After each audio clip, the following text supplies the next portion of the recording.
మోహన్ రెడ్డి గారిని అడిగారు, ఈ రాయలసీమలో అభివృద్ధి జరుగుతుంది కదా, మీరు ఎలా చూస్తారు ఏంటి అంటే, ఆయనకి ఇష్టం ఉన్నా లేకపోయినా ఓకే వాళ్ళు పని చేస్తే మేము కాదంటామా అది ఇదని చెప్పారు. ఇప్పుడు రేపొద్దున జగన్మోహన్ రెడ్డి ప్రెస్ మీట్ పెడితే బహుశా మోహన్ రెడ్డి గారి తరహాలో ఈ విధంగా సానుకూలంగా స్పందిస్తారని నేను అనుకోవటంలా. మోహన్ రెడ్డి గారు ఎంత కొంత బెటర్ కాబట్టి కనీసంగా డెవలప్మెంట్ జరిగితే మంచిదే అనేటువంటి విధంగా ఆయన మాట్లాడారు. రేపు పొద్దున దీనికి సంబంధించినటువంటి విషయాలు బహుశా ప్రెస్ కాన్ఫరెన్స్ ఉండవు అనుకుంటా ఈ వారంలో. మరి జగన్మోహన్ రెడ్డి వచ్చినా కూడా ఆ షెడ్యూల్ ఏం కనపడటం లేదు.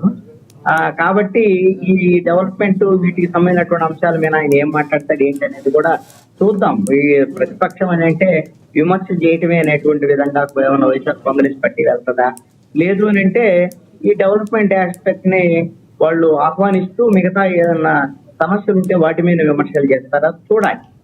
ఇక పిఠాపురంలో జరిగినటువంటి విద్యార్థులకు సంబంధించినటువంటి అభినందనకు సంబంధించినటువంటి కార్యక్రమం కానివ్వండి, ఎవరైతే ప్రతిభ కనపరిచినటువంటి విద్యార్థులందరికీ కూడా భరోసా ఇచ్చేటువంటి విధంగా పవన్ కళ్యాణ్ విద్యార్థులతో మమేకం కావటం, అదేవిధంగా రాష్ట్రంలో విద్యాశాఖ మంత్రిగా ఉన్నటువంటి నారా లోకేష్ ఎవరైతే ప్రభుత్వ పాఠశాలలకు సంబంధించినటువంటి ఈ ఫలితాల మీద గతంలో ఎన్నడూ లేనటువంటి ఒక సంప్రదాయాన్ని, అంటే ప్రభుత్వ పాఠశాలల యొక్క ఫలితాలని ప్రపంచాలకు తెలియజేసేటువంటి విధంగా వాళ్ళు అడ్వర్టైజ్మెంట్ చేసినటువంటి విధానం, ఇవన్నీ కూడా ఖచ్చితంగా ప్రభుత్వ పాఠశాలను ప్రోత్సహించేటువంటి విధంగా ఉన్నాయి అనటంలో ఎటువంటి సందేహం కూడా లేదు. అలాగని వైఎస్ఆర్ కాంగ్రెస్ పార్టీ కూడా నాడు నేడు అనేటువంటి కార్యక్రమంతో ఆ రోజున వైఎస్ఆర్ కాంగ్రెస్ పార్టీ కూడా ప్రభుత్వ పాఠశాలల అభివృద్ధికి మంచి కార్యక్రమంగా ఆ రోజున నాడు నేడు కార్యక్రమం ఉంది. దాన్ని మనం అసలు ఎట్టి పరిస్థితుల్లో తప్పు పట్టడానికి వీల్లేనటువంటి కార్యక్రమం కూడా అది.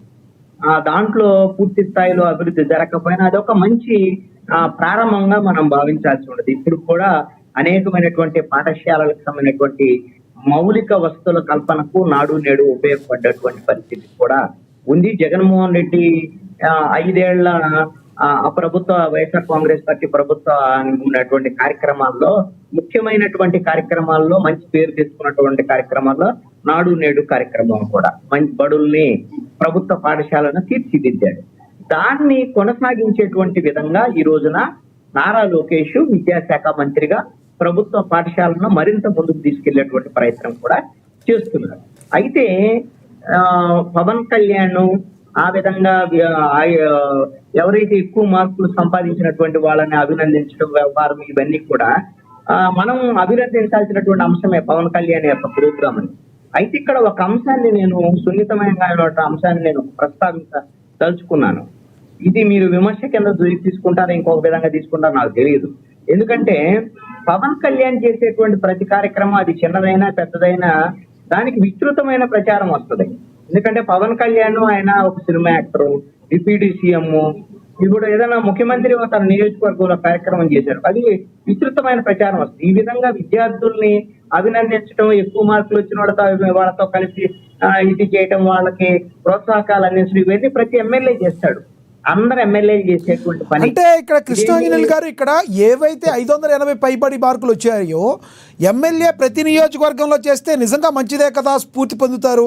ఇప్పుడు ఎవరైతే 8 మంది పిల్లలకి కూడా వాళ్ళు కోరుకున్న కాలేజీల్లో కోరుకున్న కోర్సులో వచ్చేటట్టు చేయటం, వాళ్ళ ఖర్చులు సొంత ఖర్చులతో తను నెలకి 5,000 రూపాయలతో కొంతమంది ఎవరినైతే చదివించారో వాళ్ళు టాప్లో 7 రావటం, ఇవన్నీ ఎంతోమందికి స్ఫూర్తి కదా, కాదంటారా? ఖచ్చితంగా అండి, ఖచ్చితంగా స్ఫూర్తి, దాంట్లో ఎటువంటి సందేహం లేదు. నేను పవన్ కళ్యాణ్ చేసిందని నేను తప్పని అనటం లేదు. మీరు ఒక అంశాన్ని గమనించిన, అందుకనే పవన్ కళ్యాణ్ ఒక సినిమా ఏదైనా తీశారనుకోండి, ఆ సినిమా ప్రారంభం దగ్గర నుంచి క్లాస్ కొట్టిన దగ్గర నుంచి ప్రమోషన్ వివిధ దశల్లో ఉంటదండి, సినిమా సంబంధించినటువంటి ప్రమోషన్. అలాగనే రాజకీయాల్లో కూడా పవన్ కళ్యాణ్ కార్యక్రమానికి సంబంధించినటువంటి విషయాల్లో ఈ విధమైనటువంటి ప్రమోషన్ ఉంటది. మంచి పనే కాదనటం వల్ల. మీరు ఇదే కాదు, మొన్న చిలకలూరుపేటకి ఒక కార్యక్రమానికి వచ్చినటువంటి సందర్భంలో ముఖ్యమంత్రితో కలిసి ఆయన పాల్గొన్నప్పుడు అక్కడ విద్యార్థులు మాకు లైబ్రరీ లేదు అని అంటే ఆయన సొంత ఖర్చులతో ఆ లైబ్రరీకి సంబంధించినటువంటి ర్యాక్స్, పుస్తకాలు అన్ని కూడా లైబ్రరీ మొత్తానికి పుస్తకాలు కొనిచ్చాడు. ఈ మంచిదే, నేను కాదనట్లేదు. మనం పొగట్టానికి కూడా ఇదేదో గొప్ప కార్యక్రమం కింద ఇది ఒక సాధారణమైనటువంటి కార్యక్రమంగానే మనం చూడాలి తప్ప ఇది పెద్ద అద్భుతమైన సమాజంలో మార్పు తెచ్చేటువంటి కార్యక్రమం కాదు అని నా అభిప్రాయం. ఎందుకు ఈ మాట చెప్తున్నాను అంటే, ఈ విమర్శ ఎందుకు చేస్తున్నాను, ఎందుకు చెయ్యాల్సి వస్తుంది అని అంటే, ఒక మంచి పని అని చెప్తున్నారు కదా, మళ్ళీ ఈ విమర్శ ఎందుకు అంటే, నిజంగా ఎవరో 10 మందో 15 మందో లేక 500 మార్కులు ఎక్కువ సంపాదించినటువంటి వాళ్ళ గురించే మనం ఆలోచిస్తున్నాం. కానీ స్కూల్ సంబంధించినటువంటి పేదవాళ్ళు, డ్రాప్ అవుట్స్, అదే విధంగా ఈ రోజున గవర్నమెంట్ స్కూల్స్ కూడా వెళ్ళలేనటువంటి పరిస్థితులు, కుటుంబాలు గడవనటువంటి పరిస్థితులు, ఈ రోజున ప్రభుత్వాల యొక్క బాధ్యత ఏమిటి అంటే, వాళ్ళ బాధ్యత ప్రతి కుటుంబంలో ఉండేటువంటి చదువుకునేటువంటి వయసు ఉన్నటువంటి ప్రతి విద్యార్థికి కూడా ఉచితంగా కేజీ నుంచి పీజీ వరకు ఉచిత విద్య అందించడం అనేటువంటిది ప్రభుత్వాల యొక్క బాధ్యత. అదే విధంగా ఉచితంగా వైద్యం, అన్ని రకాల వైద్యాలు అందించడం అనేది ప్రభుత్వం యొక్క బాధ్యత. ఈ రెండింటి విషయాల్లో ప్రభుత్వాలు ఏం చేస్తున్నాయి అంటే, కొన్ని కార్యక్రమాలు నిర్వహించేసి, ఇదిగో నేను అమ్మఒడి అని ఆయన వైఎస్ఆర్ కాంగ్రెస్ పార్టీ ఆయన, లేకపోతే ఇప్పుడు వీళ్ళు తల్లికి వందనం అనే పేరుతో కుటుంబం ఒక 15,000 రూపాయలు ఇవ్వటము, ఈ విధంగా ఫీజు రియంబర్స్మెంట్, లేక 500 పైగా మార్కులు వచ్చినటువంటి విద్యార్థులను ఆదుకుంటున్నాం అనేటువంటి విధంగా ఈ కార్యక్రమాల కన్నా కూడా మీ బాధ్యతగా మొత్తం రాష్ట్రం అంతా మిగతా రాష్ట్రాలకు ఆదర్శంగా ఉండేటువంటి విధంగా ఉచిత విద్య వైద్యము ప్రతి కుటుంబానికి అందేటువంటి విధంగా చూడాలి. అది తరతరాలకు ఉపయోగపడేటువంటి, తరతరాలు చెప్పుకునేటువంటి అంశంగా ఉంటదని నేను అంటున్నా. నేను పవన్ కళ్యాణ్ చేసిన దాన్ని తప్పను, ఆయన ఏం చేయట్లేదనో నేను అనటం లేదు. ఇది మరీ ఎక్కువగా పొగిడే అంత వ్యవహారం కాదు, సినిమా లాగా ప్రచారం చేయొద్దు అనేటువంటిది నా అభిప్రాయం. ఎస్ ఆంజనేయులు గారు, మళ్ళీ మాట్లాడతాం మీతో. మనతోటి జనసేన నేత కృష్ణవేణి గారు జాయిన్ అయ్యారు, ఆవిడతో మాట్లాడదాం. కృష్ణవేణి గారు నమస్తే అండి. మీకు అలాగే వీక్షకులకి, శేఖర్ రెడ్డి గారికి, మోహన్ రెడ్డి గారికి మరియు కృష్ణ గారికి నమస్కారం సార్.